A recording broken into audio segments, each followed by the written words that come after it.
Yung walang suklay na umalis ka, oh, yan yung nangyari sa akin. Kasama ko si Kimi at si Long King, papunta kaming palengke dahil napag-utusan kaming bumili doon. Siyempre alam niyo naman kung anong bibilhin doon, 'di ba? Ayan, nagbayad muna si Kimi ng aming pamasahe, ayan, lakad-lakad, lakad-lakad. At siyempre tumbukin na natin ang isda dahil yun naman talaga ang utos. At dahil yan yung utos, siyempre sabi niya isda, siyempre hindi tayo papayag ng isda lang. Siyempre, ayan, may hipo tayo nakita. At all-time favorite ng lahat ng tahong, ayan. Favorite din yan ng aking kapatid, kaya bibili natin yan. Kasi yun din yung isa pala sa mga utos niya. Ayan. So, wala kaming sisilan. Yan lang, plastic na lang. Dala po namin yan. Ayan. O, bitbitin nyo yan. Charis lang. At syempre ako magbibitbit niya. Yari ako sa kapatid ko. Ayan. Yan muna ang mga bitbit nila kasi magagaan. Ayan. Thank you so much mga pamangkins.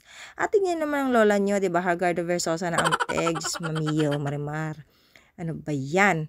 So, ayan, pauwi na kami niyan. Mabilisang video lang po ito. Maraming salamat sa pagsama po ninyo, no? Ayan, at very happy naman po sila. Ayan, silang dalawa. Ayan ba? Oh, happy sila. Charis lang. O, sige na, bye!